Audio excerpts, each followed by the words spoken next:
Life podcast. Today we are going to share our testimony of experiencing God's goodness and faithfulness through our pregnancy and miscarriage experiences. Well, before we get into that, I have a question. Would you rather be stuck in a zombie apocalypse or an alien invasion? Okay. Take it away. Both very great scenarios to be involved in. I'm going to go with this answer even though it goes against my whole theory. But I'm going to pick alien invasion even though I'm convinced that aliens are demons. I think that somehow there's a better chance of swaying them to stop attacking you. Zombies, you just can't. I guess that is a good point. Like, you're not going to convince a zombie not to eat you. Yeah, it's like their instinct. Where aliens, you might be able to, but I'm also convinced that aliens are demons. So. Yeah. That's not what this question is about. Can you convince them? I don't know. Yeah. I would probably say I feel like I have a better chance to survive a zombie apocalypse than I do an alien invasion. Because when you think of an alien invasion, it's like they got probably better technology than us. Right? They could just beam you up. And you just, you can't fight that. But a zombie apocalypse. Benefits are you are strong. There's so many, I'll go out into an island. And I'll just survive on an island. But can zombies swim? They can't swim. Okay. In this scenario, they can't swim. No scenario. Okay. Even super zombies aren't going to be able to swim. You just can't. You're very certain on this. I am certain. Okay. But aliens, they could swim. I bet. I mean, they don't need to. They have the tech to just get they there. Can float. But yeah, tell us what you would rather be in, a zombie apocalypse or an alien invasion, and tell us why. And then you can say why Savannah's wrong for picking alien invasion. No, you said my reasoning was good. I only said to make you feel good about yourself.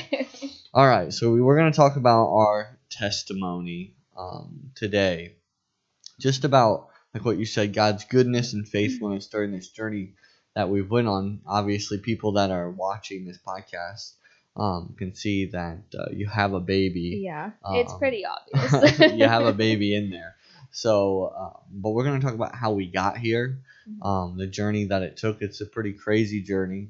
And I will just say, just as a disclaimer, this may be tough for some people to listen to, but that our intention isn't to hurt anybody or to bring up maybe tough subjects, but to just show you that God is faithful no matter the outcome that may have happened in your life. And that is what I hope that everybody gets out of this. And even for ourselves, is just a reminder of God's faithfulness in our life, in that no matter what happens or what prayers are said yes to or maybe even no to, that God is still good regardless of those other things in our life. So to get started, I think it's important to know that we wanted to have a baby. Yeah. We started out wanting to have a baby. Yeah. We knew very early on, maybe just a year into dating, I feel like we were talking about this, which is crazy because we were high schoolers. But we were talking about kids and stuff. It was how many kids do you want? How big of a house do you want? Those were just topics, and we'd both of us had always been on the same page that we both wanted kids one day. We had talked names, we had talked numbers, So for a long time we knew it was an option. Yeah, and when it's always been on our minds, always been something that we thought of that we would have, early on in our marriage, and that we would get started trying to have kids early on in our marriage. And we waited for about a year, mainly because we weren't in our own place. Yeah. We lived with another couple in the church. Yeah, it would have been a little rude to be hey, we're also bringing a baby into your house. So we kind of we'll wait for a year, and then once we're in our own place, and we'll start trying to have. And we had also kids. Dated a long time before we got married too. So our trajectory is different than some people. Yeah, our timeline. We had I don't know, 5+ years of a relationship prior to marriage. Yeah, at least. So it wasn't we had just met, got married, and we're let's rush into this. Yeah, and then I think, at least for myself, like, I didn't think it was going to be a difficult thing.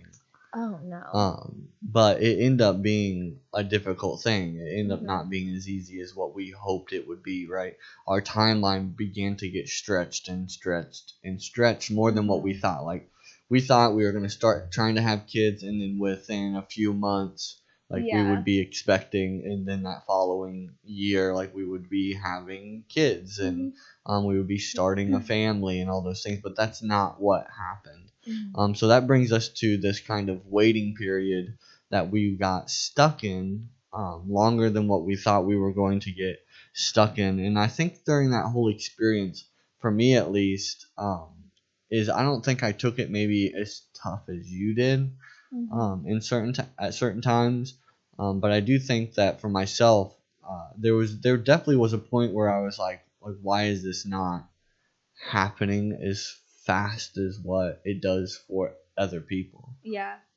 Yeah, I think for me, like you were saying, like there was definitely some questioning of like why is it taking so long? Because you would hear other people be like, "Oh, our first one trying, no problem," and or people who seen people who maybe weren't living in a way that was honoring God, and they're like constantly getting this blessing, and you're thinking, okay, we're doing all these things.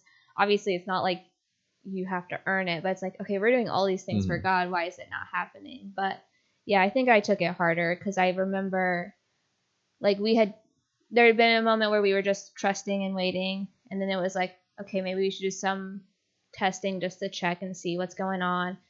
And everything kept coming back normal, but then in my head I was like, okay, but something can't be normal. So I think I started to feel like it was something wrong with me. So then Hmm. I think I took it more personally because to me, it felt like obviously disappointment, but then also I think I struggled with feeling like I was letting you down. Hmm. So then I think that's where I was like, I don't know what else to do.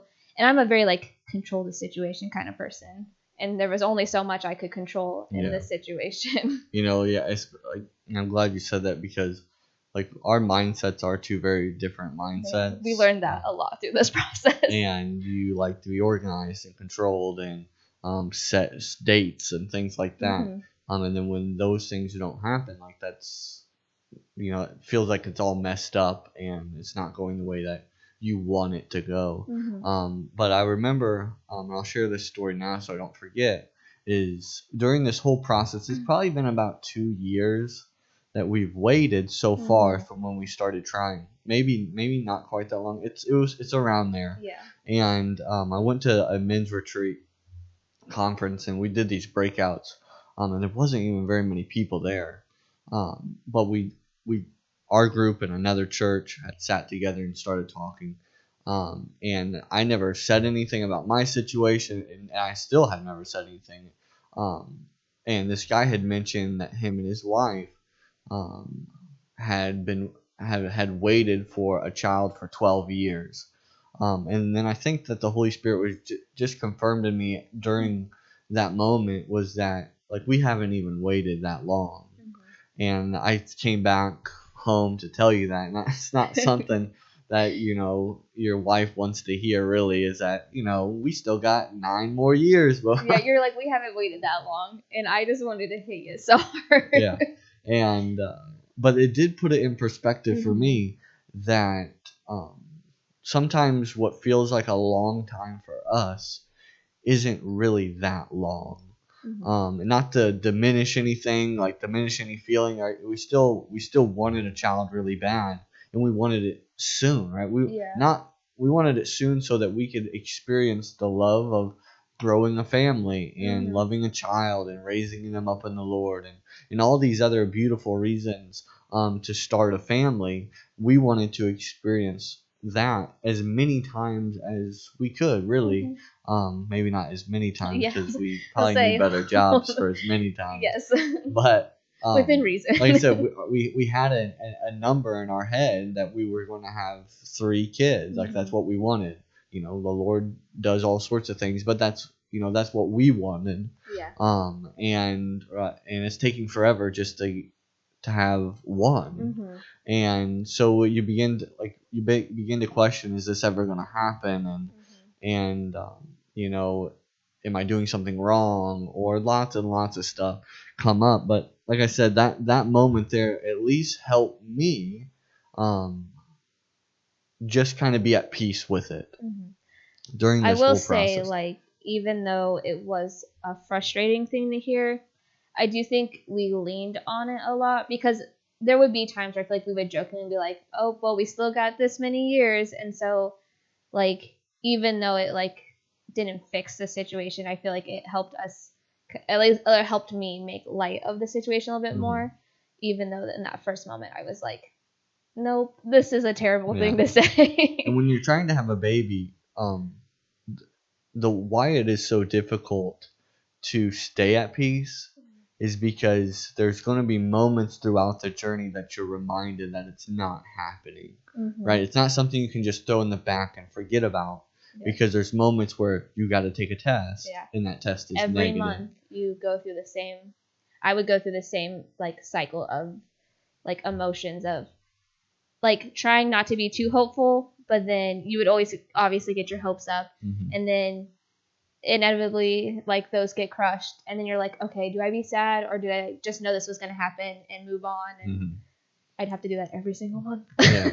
And see, that's where the difficulty comes in, because you have to be reminded that the thing you desire and the thing that you want really bad, even for good reason, we're not talking about bad desire, we're talking about something that is good, that you know the Lord blesses people with, isn't happening, and you don't really know why it's not happening, and that can be frustrating, right? And there's times that you would get frustrated, like, I'm getting tired of taking the test, or I'm getting tired of even trying, or trying to figure all this out, because it seems like it's worthless in the long run, because we're not seeing results or any glimmer of hope that this is ever going to happen to us. Or is this something that we just move away from and we try something else, like fostering or adoption or all these other options that are good, that are out there.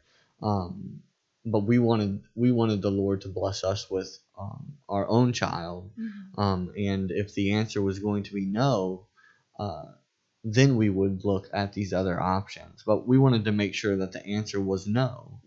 But here's the thing: sometimes God doesn't answer you right away, right? Sometimes He's not going to tell you He's not going to say yes or no right away. Sometimes His answer is to wait, and that's frustrating, because none of us like to wait for anything.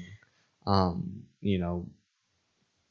really, there's nothing that's like you're like, yeah, I'm gonna wait for it. Like, you're not gonna be happy.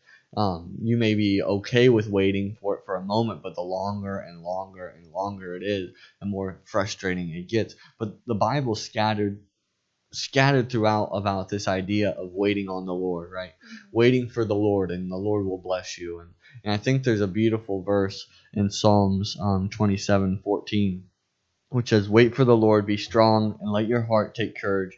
And then just like it's almost as if it's almost if the psalmist knows that it's going to be difficult, so he says, "Wait for the Lord again." Right? It's just a constant reminder that there's power in waiting for the Lord, and that there's blessings from it. And I remember thinking about this idea, and this is also, so I use the phrase of the 12 years thing, but there's another phrase I used a lot, not only for you, even though you probably didn't want to hear it, but it was also for me, is that if God says no, right, again, He hasn't answered us, we don't know if it's a no, but if God says no, is He still good? And that's an important question to ask, because it defines who God is to you. You asked me that question a lot. Because if He's not, and you say He's not, even though we know He is, if you say no, if He doesn't give me what I want or desire, He's not good, then you don't know who God is, right? Then God is not who He is, or is supposed to be to you. He's not a God you can shake or tell what to do, right? He decides what is good for us, and what you know he decides to give us our desires and wants that are going to be beneficial not only to us but also for the kingdom of God. And there's so much more to that, right? We could do a whole episode on just talking about God's goodness in trials and sufferings and pains. And those things were beneficial to us when we were waiting. I know you did all sorts of things to help get you in that frame of mind. Yeah, I think for me, what helped me the most, and it took a while, I feel like for the longest time, I kind of didn't go through it alone because obviously you were there, but like I went through a lot of the feelings by myself because I didn't want, it's like you didn't want to put the burden on anyone else because you're like, okay, are they gonna understand? Like, are they just gonna tell me like some fluff that I want to hear that's not really gonna be helpful? Or even sometimes it was like I almost didn't want the pity of like, oh, I'm praying for you. Like, I didn't want people's pity either. So I kind of sat there like and did a lot of it alone for a while. But I knew that there was someone else in the church who was going through the same thing. And so I remember this was probably during COVID time-ish or like right before. And we had been, going through this journey for a while at that point. And I remember reaching out to this person because we had talked here and there about just our similar journeys of like just struggling with this concept of, and like having done similar testing, maybe having different results in certain things, but overall our experiences were really similar. And I think at the time, like I think she was going through it harder than I was. So I was like, okay, well, how about we do a Bible study? And we picked up this book. I think I just Googled like Christian books for people struggling to conceive or something. And this book had come up. It had a really weird cover where I was at first like kind of hesitant about it because I was like, this seems really old. Like, how good is it going to be? But the description sounded good because it was from the perspective of someone who had also gone through a season of waiting for like years. And so we had picked up the book and just started reading and talking, and it covered a lot of those same ideas of, praying to God and asking and, being okay if you like understanding that like the answer could be no.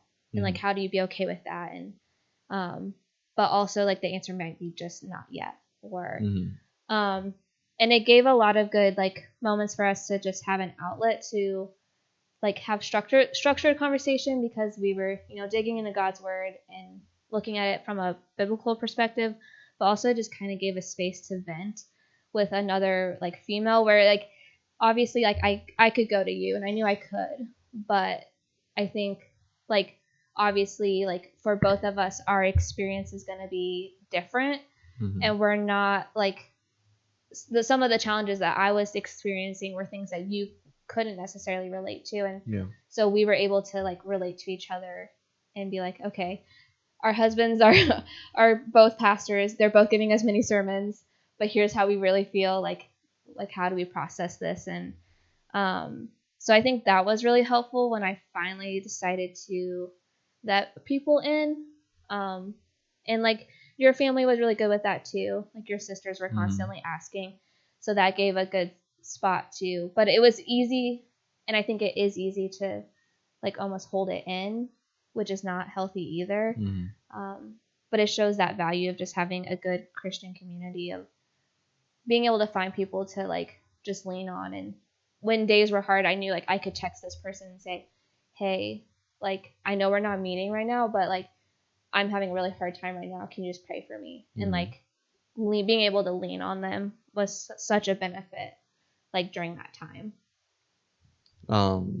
So like I said, we waited for what, 5 years? It was it was between 4 to 5. It was it was in that time frame. You start to lose track at some point. Yeah, like when I say that, like I said, the guy that I talked to at that conference, I mean, it was 12. I can't, like at some point, like you just lose track, I feel like, until you start looking back at how long have you been trying. And it was, like I said, 4 to 5 years, things begin to change, and we get that, that first positive, and like and I can't even remember really how that all went about, other than I just remember coming home to a little gift, Yeah. and opening it, and then being really excited about the positive test, and there was like a sense of relief and excitement and joy and a sense of peace, and not even just. I think when all that happened, because I know how much you struggled with it, and again, not that I didn't struggle with it, we just struggled in different ways. Yeah. Is there was not only a sense of relief on my end, but there was more, I think, of a sense of relief for you than anything else, right? Like there was a sense that, oh, now my wife is, there's a joy in her that maybe wasn't there because of this constant waiting during that time. And not that there was never joy or Yeah. nothing like that. It wasn't like this absolute depression for No, 5 no. years. That's not how that goes. But there were moments in those 5 years that were like, I'm tired of waiting, right? Yeah. I'm ready for this blessing. And when that finally happened, like there was a sense of relief and joy and peace in the whole thing. And then all the other things, like all the people that had prayed, and like all that comes into Yeah, it becomes such a long-waited experience, and we had so many people praying that it was like it wasn't just about us almost, because it was like, oh, this is like an answered prayer for a bunch of people. So and there was a sense of like hope being fulfilled. And I guess I don't really know a good way to describe that. Like we think of hope as being, hopeful and like even assurance and things like that. But when you have hope that the Lord's going to bless you, and then it finally happens, right? There's not even a good word to really describe that type of joy that you feel, because it's again something you pray for a long time. It's not something you prayed for a couple weeks and God comes through. That's a blessing. But the longer you wait for something, the longer you pray about something, the bigger the testimony is. That's at least that's what I believe. Yeah. It feels like as if there's more power in it, because you've labored in it for a long time. And those that have done that understand what I'm saying. Yeah. Because it's a sense of overflowing thankfulness to the Lord for answering your prayer, for actually giving you an answer. And well, I'm pretty sure at that moment we don't really know what to do. Oh, I remember that, like that day, because you were on a side job, and I don't even remember. I don't know if it was like in my head. I was like, just to be clear, a side job is not like a hustle. No. Like I'm not there in the mafia. You were working a legitimate job with Brian. Yeah, like I was putting in that area. But I remember you were gone, and I don't even know why, because I feel like it was one of those. In my head, I did the same thing of, I'm going to take this test. It's going to be negative. I don't know why I'm doing it, but I'm going to do it anyways. And then when it wasn't, I didn't know what to do. Yes. Because then it was almost like I was excited, but it was so hard to just be excited, because you're like, this can't be. Yeah. You're so used to seeing the no that you're like, this can't be right. We went into small bankruptcy for how many tests that she had to buy. Honestly. To clarify. I like took the one, and then I had something I was doing. So I think I was dropping off books, because I was selling old teaching stuff. And then I remember I like went to Target, even took a test at the Target bathroom, because I wasn't convinced. But then once I was like, okay, 3-4 tests in, I was like, okay, this is true. I can buy this little box and do up the little cute little thing for you. And then I remember texting and being like, so when you coming home?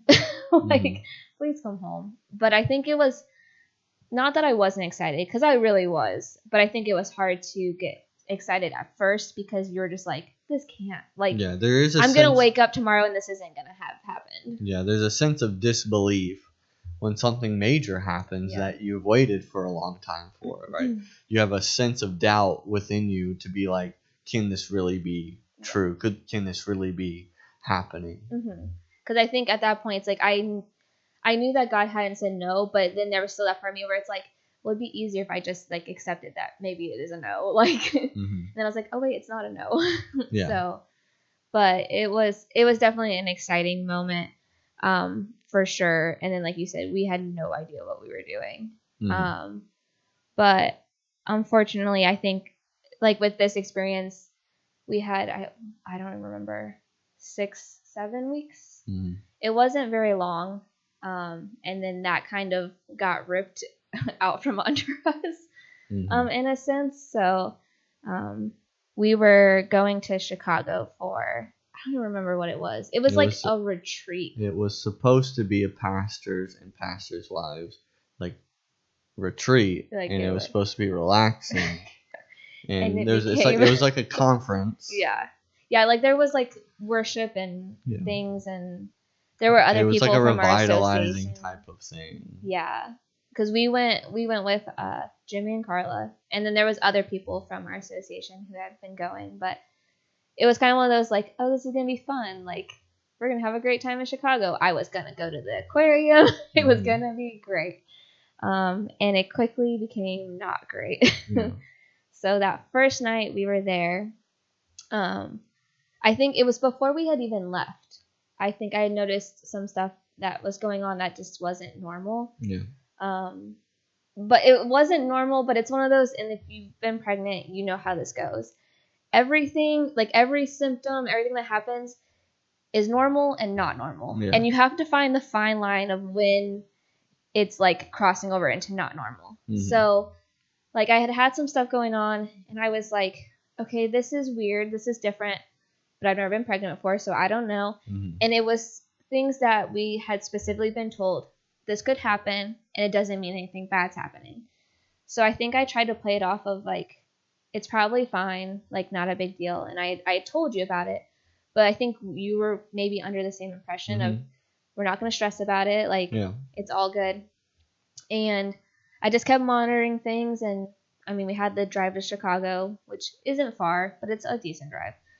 And nothing was getting like worse. It was mostly staying the same. But then I think I was like, well, I'm going to like maybe call the doctor, even though we're in Chicago. So what are they going to do?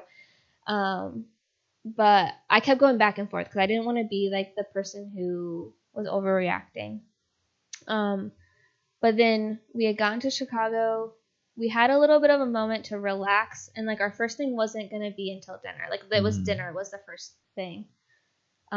So we were relaxing, and then I remember we were changing for dinner, and like that's when everything went wrong. Like I had just noticed, like, I guess trigger warning on this. I had noticed a lot of blood, and I was like, this can't be good. So, and like, obviously I didn't know for sure, but I was like, this seems like worse than, and you probably thought the same, or like, this is not a normal situation. Part of me was like, it's probably still fine a little bit. Like, we'll just go to dinner. It'll be okay. And then I was like, no, we're not going to dinner. I remember calling my mom because I knew she had gone through something similar. And I think that's when I broke down. It was not great. You had called Jimmy and Carla, so they had come up and helped just kind of figure out what we needed to do. Because we were like, do we go to the hospital? Like, we're in Chicago. Like, what do we do? But in that moment, I think, like, despite the doubt, I knew what was happening, even though I didn't want to admit it. So we ended up going to the hospital, and we spent too long there at the Chicago ER. That was kind of sketchy. In downtown Chicago. Yeah, it was a moment. And props to Jimmy and Carla for sitting in that waiting room for hours with us. But ultimately, we had found out that they didn't give us like a clear answer, but essentially we knew in that moment that we had lost the baby. And so that was probably the worst experience of my life. Like, I remember going back to the hotel and just sobbing, like, uncontrollably.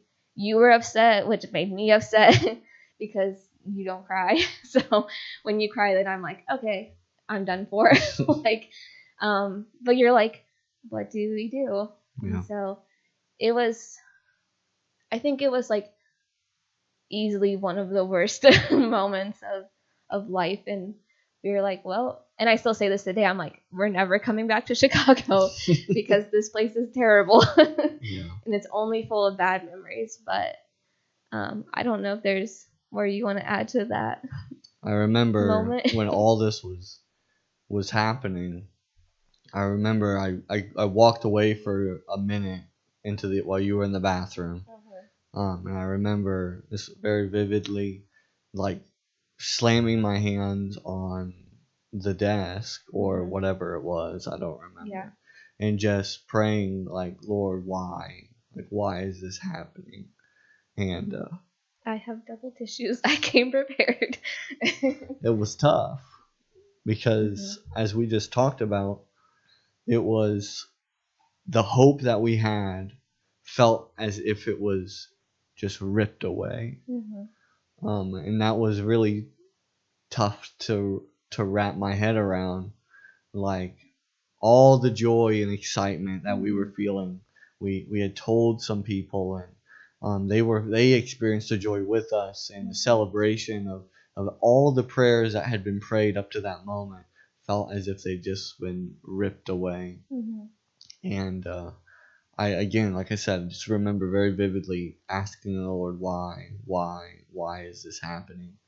And I remember when we got back from the hospital, that when we got back into the room, because we couldn't just go home, like we rode with Jimmy and Carla there. They did offer to take us home, but we were like, no. Like, we went home early. Yeah.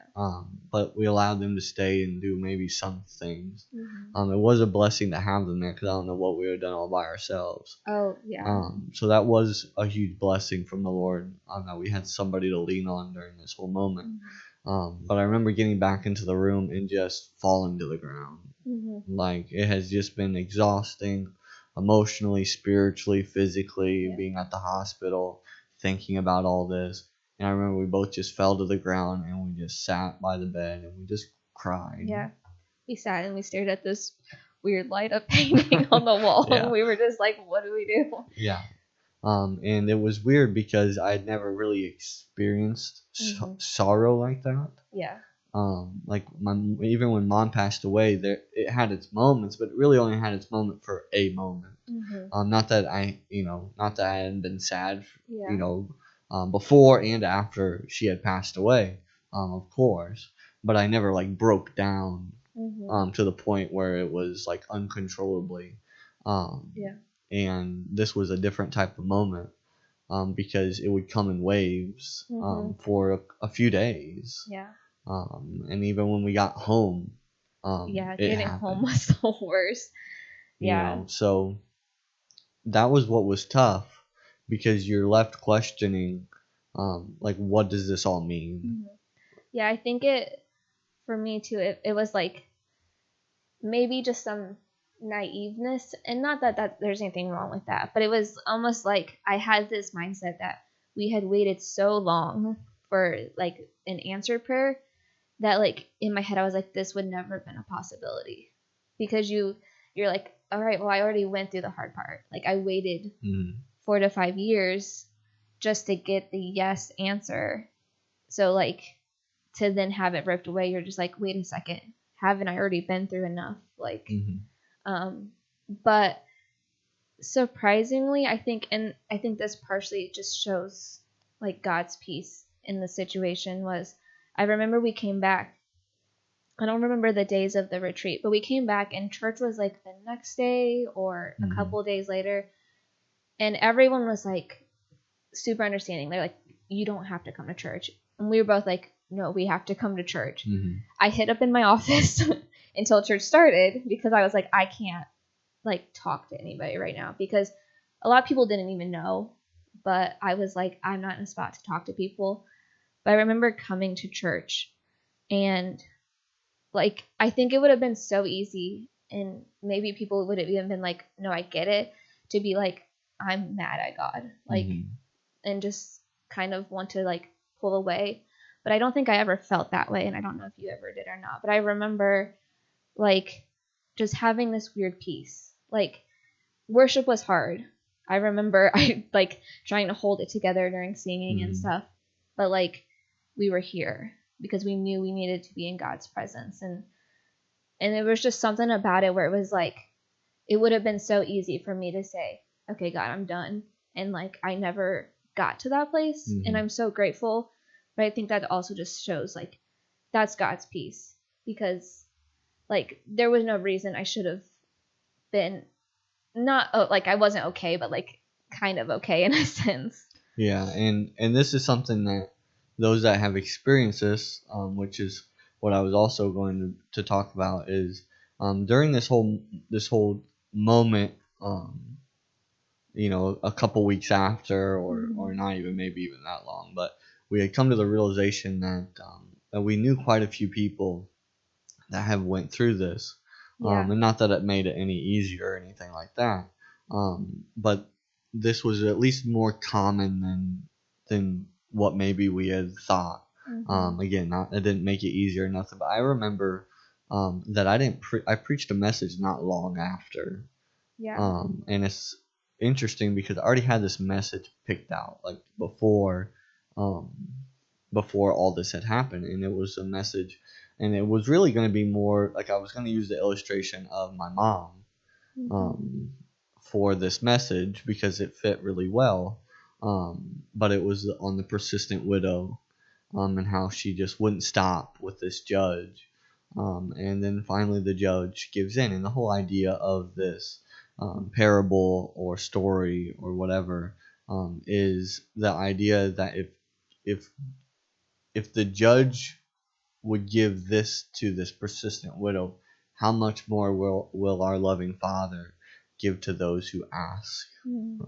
And that helped because during the whole moment with my mom, and that's maybe another testimony in itself, but praying for mom's salvation, praying for her to be healed, and then when she passes away, all those things, that moment helped me figure this moment out, because I don't know how I would have figured it out. Not that maybe I would have. I just have no idea. But knowing that God was still faithful in that moment before all this, let me at least be reassured that everything was going to be okay. But also the thing that came to my mind many times after this, and it ended up being like, well, two things ended up being kind of my rock during all this, was that the Lord gives and the Lord takes away. That even for a moment, even though it was taken away quickly, that it was still a blessing to have what we have for how long that we had it. Yeah. And I think that was, sometimes we think that you're not, all the blessings God gives sometimes are just for a moment, right? They're not always for everlasting. Sometimes He gives blessings that are everlasting, but there are things He does for us on this earth, on this side of heaven, that will fade. A job or whatever. Those things are blessings from the Lord, but they don't last forever. We had a moment to experience joy and peace and just an overflowing of thankfulness for a moment. But just as Job says, the Lord gives and takes away, blessed be the name of the Lord. It is the Lord that's our foundation. And I think that is what gave you peace. Even though you may have been upset at the situation, it wasn't as if you were saying, Lord, I hate you for doing this. There was just maybe just uncertain, like what's going on. Yeah. Right. And there's nothing wrong with that in the Christian life. There's many passages in the Bible where people are asking God, why is this happening?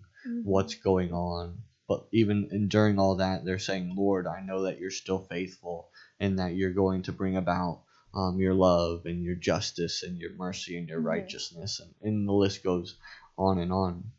Well, I think that's where like we had also kind of just leaned on this motto of, and you kind of posed the question earlier, but it was kind of like this idea of like, even though this is happening, like we just kept reminding ourselves God is still good. Yeah. And like, I mean, that was like part of the thing when I had posted about the loss, like, and we just kind of clung to that of like, even though this situation is terrible, like we know God is still good. Yeah. And I'm not saying that this is what the Lord was doing, because I don't want to say that. But this is what in my head, I had at least, again, the first part, that was my rock, and then exactly what you just said, because it was something that we repeated to ourselves many, many times after this, is that if the Lord says no, is he still good? And it's as if God was giving me an opportunity to let it, like, is this really what you mean? Again, I'm not saying God did that, but it allowed me to at least put things in perspective. That God has given me an opportunity to keep him the Lord of my life during a trial, a hard time, suffering and pain. Like, now I can say it all I want, but now I have an opportunity to actually do it. You're in a moment where it's like, okay, put it into practice. And then we get to the point, again, all that happened. It was hard. It was hard for a lot of reasons. And when we get to this next part, we'll bring part of it up too. This was not like a one and done type of situation. It's just as any loss or grief. There's days and times that get brought up that bring up these memories and bad times, dates and holidays, all sorts of things. But now we get back in a point of waiting. Yeah, we're literally. It was like one of those moments where I'm like, we're back to square one. Like, we're starting over.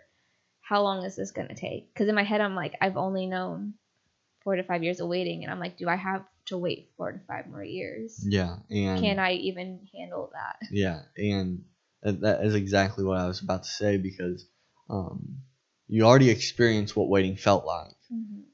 And then you have a point where, now we're not waiting anymore, right? Now we're waiting for a baby. And then that's pulled away, and then now you're put to the point. The only thing that you do know is waiting 4 to 5 years, right? You don't know what it's like to wait less than that. And then we were reassured, even though I'm sure it was just a form of encouragement, that this was something. That a lot of times when this stuff happens, right, a baby comes quickly after. Yeah.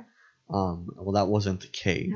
That was not I was really leaning on that encouragement, and that was not the case. So that gave us a glimmer of false hope to a sense. Again, not that didn't have a purpose, because I did think if at least in the beginning it gave us a sense of hope to be like, okay, let's not give up. Yeah. Right? There's not a reason to give up in this situation. Yeah. I don't even, and that was the thing. There was still assurance, and some people this could wreck their perseverance. For sure, was that I never had a sense that the answer was no. Yeah. Like, even if anything, I had more of a sense that the answer was still wait. Yeah. But it was possible. Yeah.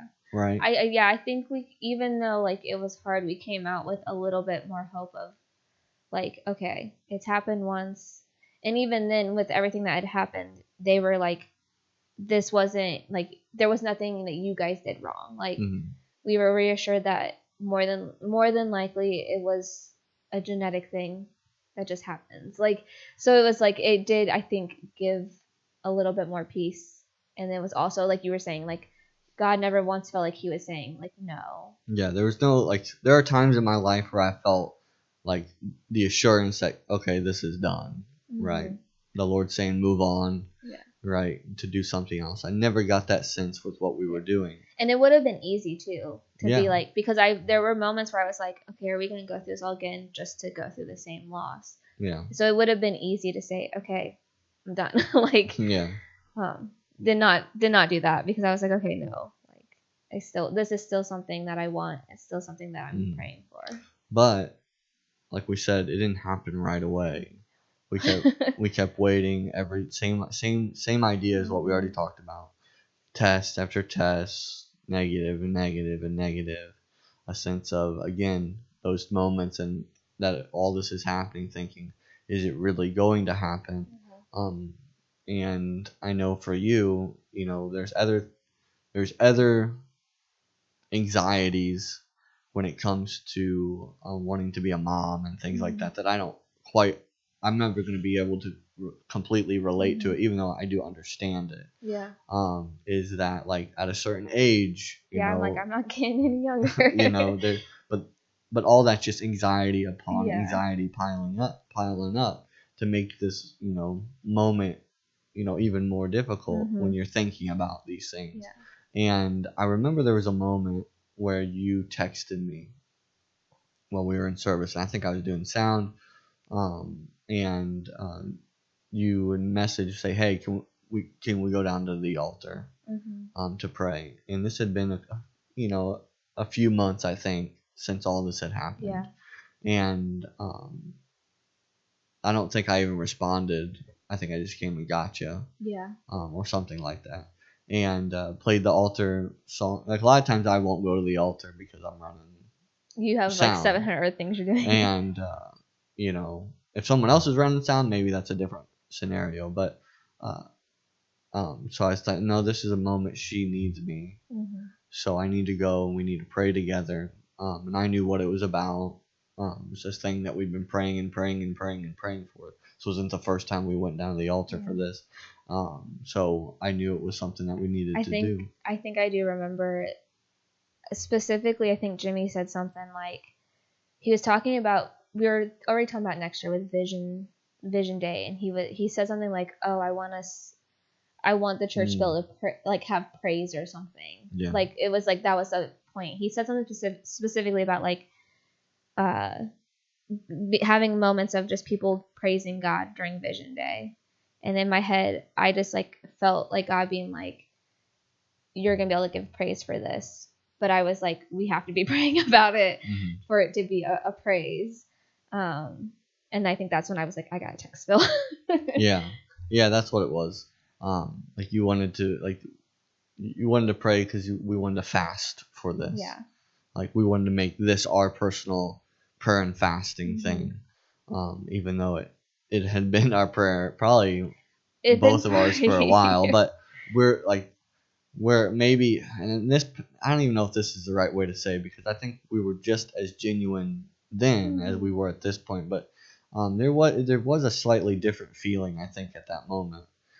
We were, I think to me it felt more specific in the sense of, before I just kept being like God, I'm gonna pray for that you'll bless us with a baby, and I wasn't. Oh, we got specific with a date. Yeah, we were giving a time because we were by with this moment. We wanted it by the end of the year, so that in January, when Vision Day came around, that's what the specific. Yeah. Like I said, I knew there was something different about this moment that from our other ones. Like we were getting very specific. Yeah, so I was like, at least for me personally, I knew for sure this was the most specific I'd ever been. Like, I feel like casually in my prayers, I'd be like, oh, I'd love to have to be able to say I'm pregnant by Christmas, but it wasn't like, it was almost even more selfish in a sense when I was doing those moments, where this was like, no, I was like, Lord, I want us to be able to say on Vision Day in January, look what God did. Yeah. And why I bring this moment up was because I remember exactly what I said. That when I said it, it clicked for me that this is what the Lord is doing. Do I know the time frame? Do I know how it's going to look? No, but I could tell this is what the Lord was doing. Is that I prayed something of the sort that, Lord, all you're doing is creating a bigger testimony for who you are.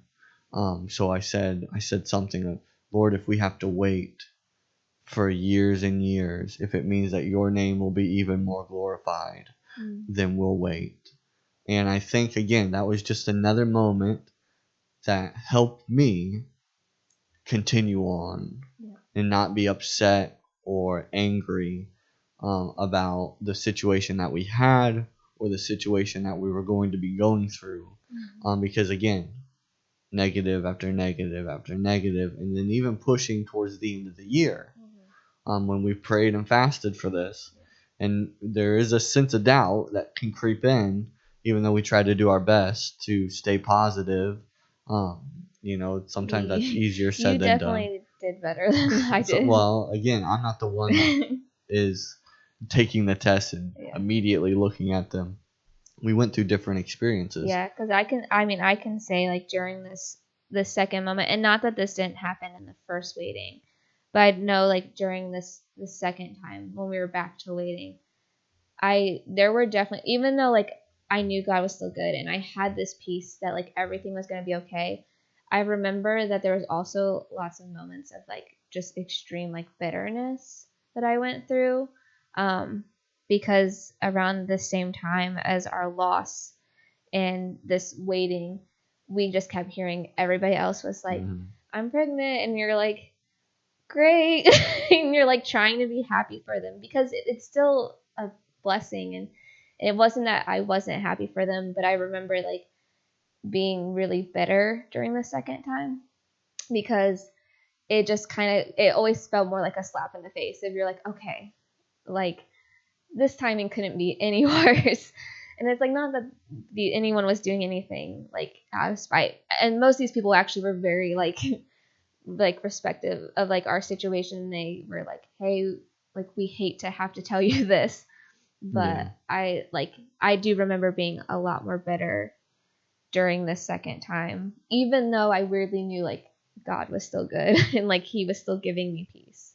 And those were the moments that I think, like, you're being very vulnerable in saying that there were moments that, you know, there's a sense of like why can't this happen for us, is probably the best way to describe it. Like why does it take someone this amount of time, but why is it taking us, you know, longer or whatever. And there's a sense of just, it's just tough, I guess, to see people go through what you want. Again, it's not a bad thing what you want, it's a good thing what you want. So it can be easy to allow and I'm going to say it like this because that's what it is. It can be easy to allow the enemy to come in and steal your joy that you're supposed to have for other people during that time of that and then you can get bitter. And that's a tough place to be because because we talked about it many times. You don't want to feel that way. Nobody wants to feel that way. I remember feeling guilty a lot of times for feeling the way that I was feeling. And we shouldn't feel that way. And this is where we lean on the Lord to be like, Lord, give me joy for your blessing for other people. Even if it is a blessing that I desire and I want from you and I'm asking you for it. I should be excited that you're also doing that for those around me. But again, that's easier said than done. You ask the Lord gives grace and forgiveness. And again, you do the right thing. If you say, we should never say things that we shouldn't say. But I think we handled it good. We talked to these people. We prayed with these people during this moment.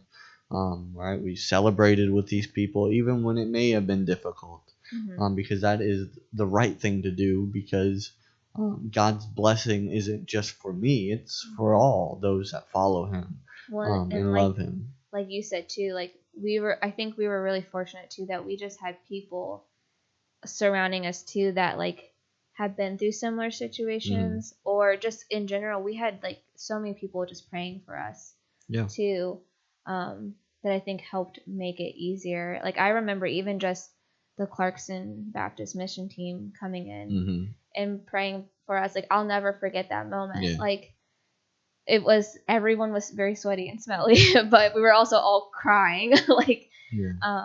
But I remember coming in, it was probably their last night. It was their last night, and I asked to give the devotional. Yeah, so you had given the devotional and had shared kind of our whole experience a little bit, and the team had known, like at least the adults on the team had known. Yeah. This team that came in, they really have been like family. They're like family to this church because they've been here a lot. They I think 6 or 7 times.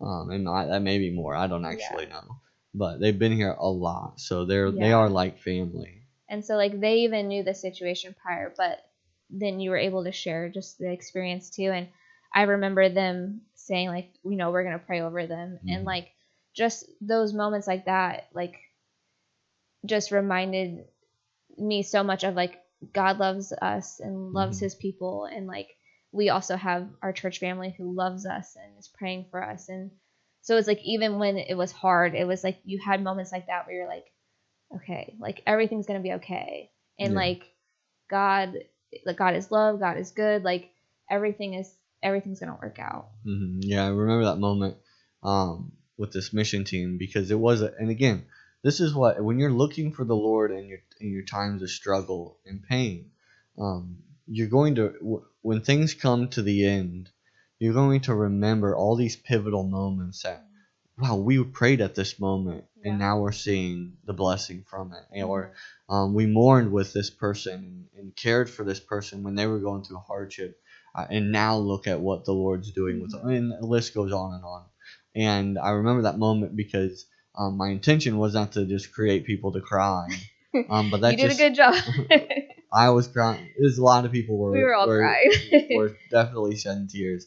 And then the leader got up and was like, "Hey, we're gonna pray for Phil and Savannah." And everyone came up, laid hands on us, and prayed for us. And then you think, like, this wasn't, again, not that, again, we love them, not to take anything from them, but it's not like it was a bunch of pastors or it was just people who love the Lord. It was youth kids. Yeah, it was a lot of high schoolers. It was high schoolers and middle school kids and old adults.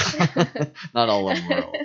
And but that's what the family of God's supposed to do. And I hope that's what we all strive to do for one another. The Bible says, rejoice with those who rejoice and mourn with those who mourn. And when you do those things, there's power in it. There's power to bring peace and love and joy. And there's power even to move the hand of God when the children of God ask the Lord together to bless. And many times the Lord can't help but bless because that's who he is. But again, so we get up to that. That's about halfway through this waiting period. But again, it seems like, man, this is taking a long time. Right? Are we going to have to keep waiting and waiting and waiting? And then I remember the moment that, I kind of remember the moment because you didn't do this probably in the best way for the excitement level, because I remember I was just not even close to being awake. You were not. Because all I remember is my panicked wife running into the bedroom to wake me up to tell me that it's positive. Yeah. Right. It was Thanksgiving morning, and I literally was like, did the same thing. I'm like, I'm gonna take this test. It's gonna be negative. And I think this was even like, this was kind of like a last month of, okay, I need this to be positive, otherwise I don't know what are we gonna do. And I remember taking it, and in my head was like, there's just no way.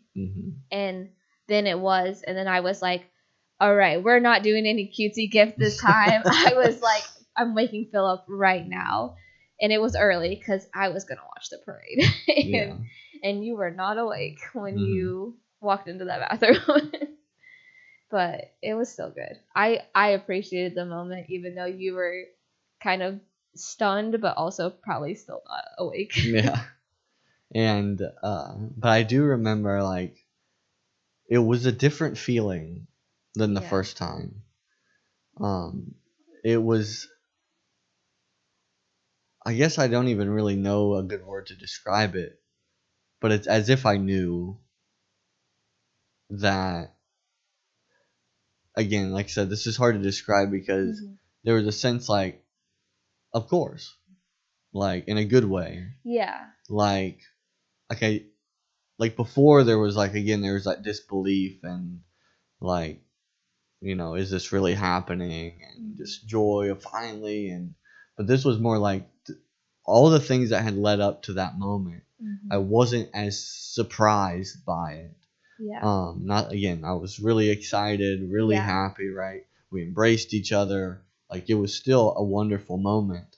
Of just realizing that God answers prayers. But it, again, like you said, when we prayed and fasted, there was a sense of peace because it's as if we were like, okay, this is going to happen. Right? Did it happen at the very end? Yeah. And sometimes that is the way it goes. And it was one of those, like, it felt so much like a God moment because, I mean, if you know anything about, like, when they say you should announce, like, when you're pregnant and stuff like that, they're always like, wait till the end of the first trimester. And, I mean, we were finding out in a point where by January, like, we would have, not that it's, like, a safe zone, But by January we would have kind of been in that spot that they marked like safe to like say things. And it was just one of those, when you're looking at the dates, you're like, okay, God, like I get it. Like this was like perfect timing. Like we got specific with our prayer, and God was like, I'll show you, basically. Like, and God had really been building up in us this desire or this realization that He does listen, right? Even maybe when you think He's not listening, or He's tuning out, or He's not available, or whatever you want to say there, that shows me, and again, many years even leading up to all this, all the things that had happened in our life, shows me that He does listen, and He does care. And I think that was a moment that it felt like just on the mountaintop, because like I think you said it beautifully, is not that the other one wasn't a God moment, because it was, because we waited so long for it, but this was a different thing. It really felt like this was from the Lord, and there was still, though, this worry in the back of our minds. 100%. And many people that have went through miscarriage understand this, because it was hard to get too excited.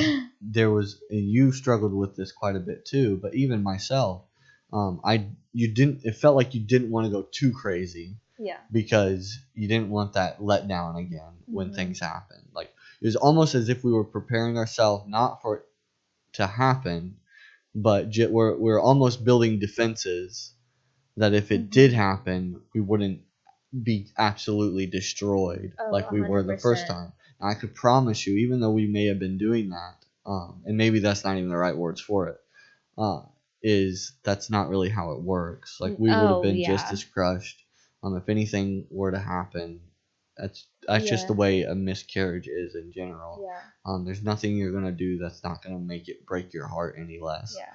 And hopefully that may be encouragement or just preparation for some people, because the Lord has to be the thing that you rely on. You're not gonna build defenses in your own heart for security or safety for these things, because they'll end up tearing you apart later on.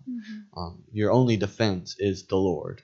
Your only cover or security or shelter or wing is the Lord. And that is what has helped us through all these times. And then that's kind of what we were doing through this whole moment, was again, I kept reminding myself during this whole pregnancy that we've experienced. Now we're way like we only have we are in the home stretch. Yeah. But during from when we knew to now, there was much of me saying the same things that I had said before. Yeah. Lord, you're still good, even if the answer is no. Yeah. And like the Lord, your name is still amazing. You're still worthy to be praised, no matter what the outcome may be. Again, that was not a sense of doubt. Yeah. I did not doubt that this was not going to happen. No, I knew it would happen, but I also knew that if it didn't, then I would be okay, because I was still in the hands of God. Yeah, it was just full 100% trust in God with the whole situation of no matter what's happening, like, it's in His control. Like, we can't, like, there's nothing we can do to change whatever the outcome may be. And this is the beauty of getting to be a believer and watching God do amazing things. If you're an unbeliever, you miss out on it.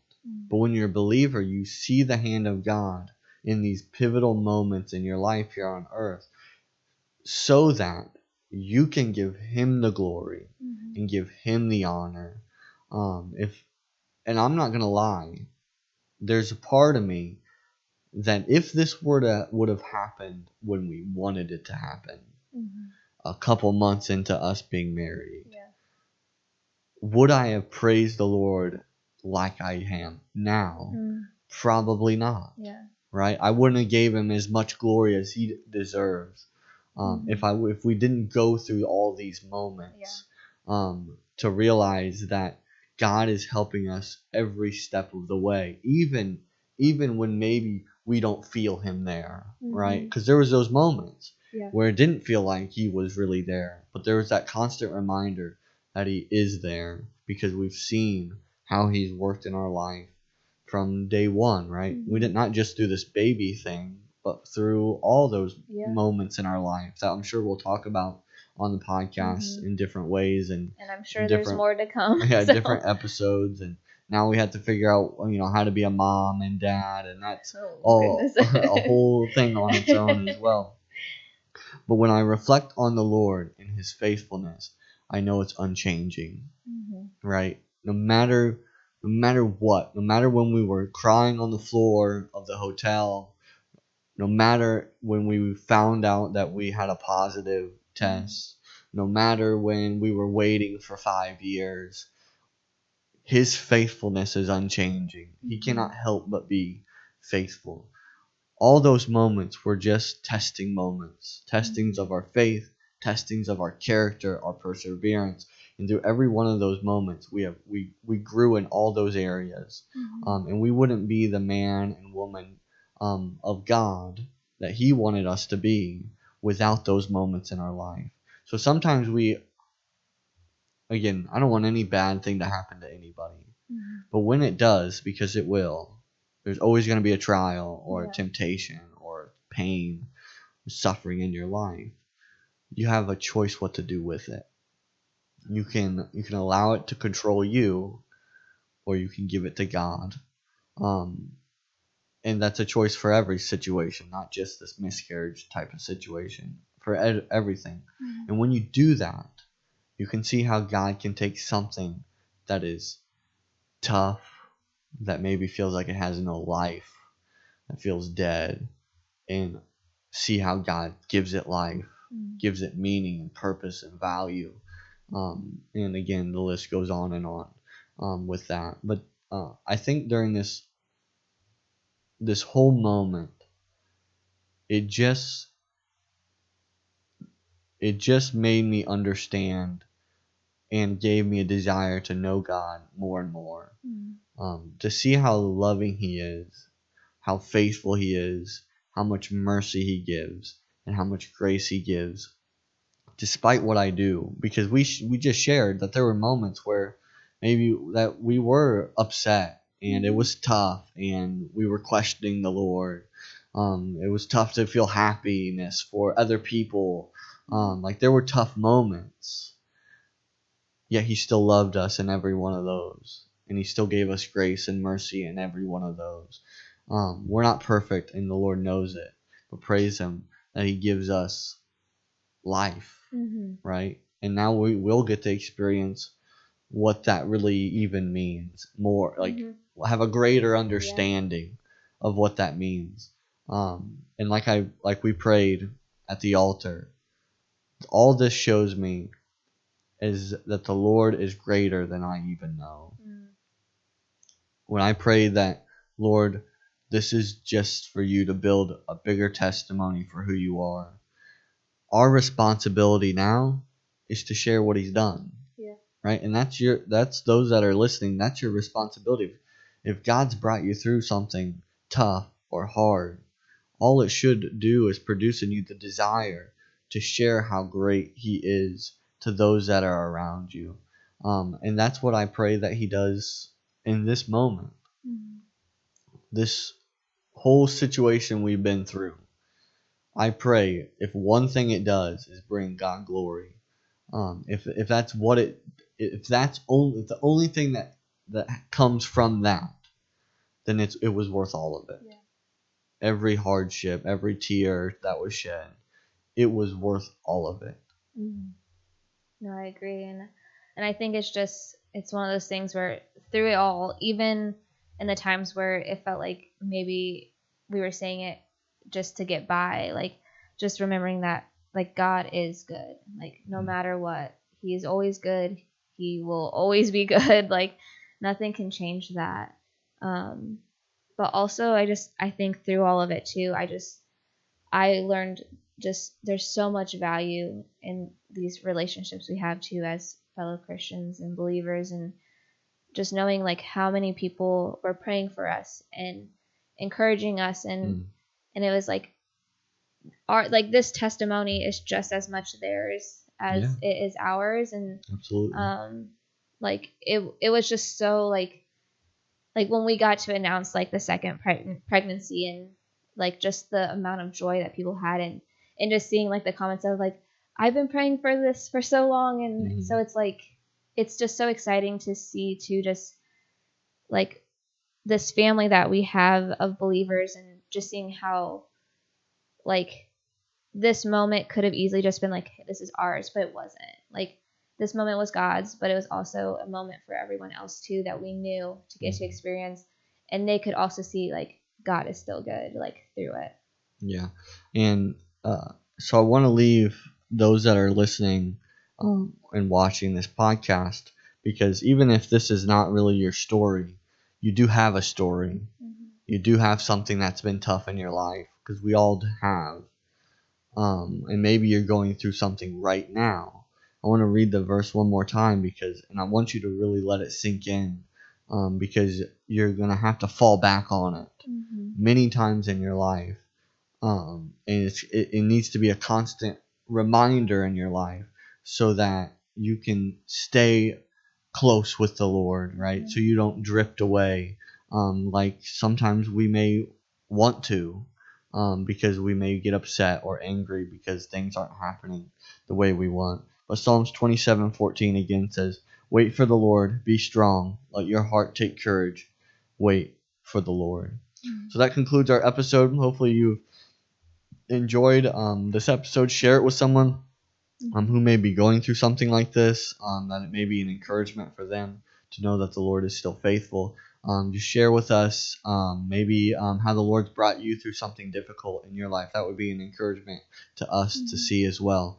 And if you have any more, if you have a suggestion for an episode, just let us know. Comment down below what else you maybe would want to hear. And as always, thank you for listening to the New Life Podcast.